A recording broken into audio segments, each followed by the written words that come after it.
అదే RTV app వార్తల్ని క్షణాల్లో చదివే అవకాశం ఉంటుంది. ఒక న్యూస్ పేపర్, ఒక టెలివిజన్ ఛానల్ మీ చేతుల్లో ఎప్పుడూ ఉంటాయి. మహిళను అత్యాచారం చేసి దాన్ని ఒక యాక్సిడెంట్ కేసుగా మార్చి చిత్రీకరించి ఈరోజు ఆదివాసీ ప్రాంతంలో ఉంటూ మాతోనే ఉంటూ మేము లేకపోతే వాళ్ళ జీవితమే లేదు. అలాంటి ప్రాంతంలో వాళ్ళు మా ఇంట్లో ఉండి మా కూడుకుని మా మీద బ్రతికేటటువంటి వాటి వ్యక్తి ఈరోజు మా మహిళల పైన అత్యాచారాలు చేస్తూ ఉన్నారంటే ఈరోజు జైనూరులో ఒక్క మగ్దుమే కాదు, ఇలాంటి మగ్దుములు జైనూరులో చాలా మంది ఉన్నారు.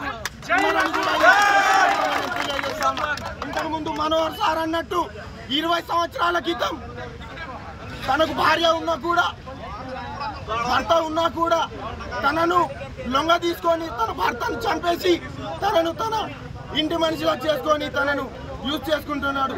ఇలాంటివి వీడు ఎన్ని చేయలేదు. ఇలాంటి ఘటనలు జైనూరులో చాలా జరుగుతున్నాయి. లవ్ జిహాద్ల పేరుతో ప్రత్యేకమైన ఆదివాసీ అమ్మాయిలను దృష్టిలో పెట్టుకొని అమ్మాయిలకు లవ్ జిహాద్ల పేరుతోని లవ్లో మభ్యపెట్టి వీళ్ళంతా మా అమ్మాయిలను తీసుకెళ్లిపోతున్నారు. కాబట్టి మేము ఒకటి డిమాండ్ చేస్తా ఉన్నాం. ఈ రోజుకిన మగ్దుంని పోలీస్ డిపార్ట్మెంట్ కావచ్చు, అధికార యంత్రాంగం ఎవరైనా కావచ్చు, పొలిటీషియన్ కావచ్చు, పోలీస్ డిపార్ట్మెంట్ కావచ్చు, ఏ అధికారులు అయినా కూడా సరే ఈరోజు వాడిని ఉరి తీయాలని కూడా మేము ఈ సందర్భంగా ఒకవేళ వాడిని ఉరి తీయకపోతే ఆదివాసులు ఏంటిదో చరిత్రలు బాగున్నాయి. ఆదివాసులకు మరో చరిత్ర మేము ఈ జైనూరు నుంచే తీసుకొస్తామని కూడా ఈ సందర్భంగా నేను తెలియజేస్తాను.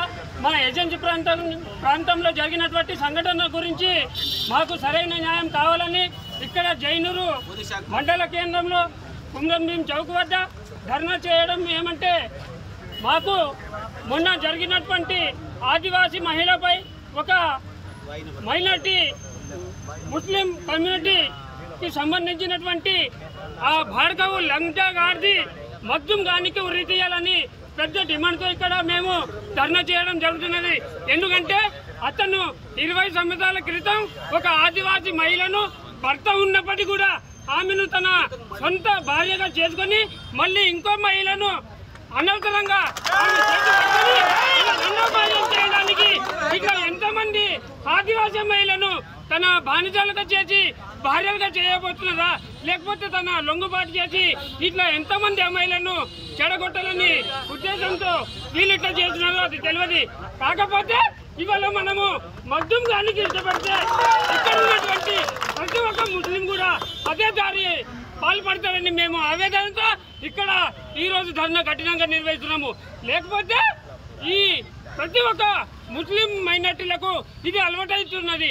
కాబట్టి మా యొక్క పెద్ద డిమాండ్ ఏమంటే 1970 తర్వాత ఎవరైతే ముస్లిం ఇక్కడ జైనూర్ వాదులుగా నివాసం ఏర్పాటు చేసిండ్రో వాళ్ళకు వెంటనే తొలగించాలని మా యొక్క పెద్ద డిమాండ్. ఏమంటే మరిన్ని వీడియోస్ కోసం ఛానల్ ని సబ్స్క్రైబ్ చేయండి. లేటెస్ట్ అప్డేట్స్ కోసం వాట్సాప్ ఛానల్ ని ఫాలో చేయండి. అండ్ లింక్ డిస్క్రిప్షన్ లో ఉంది.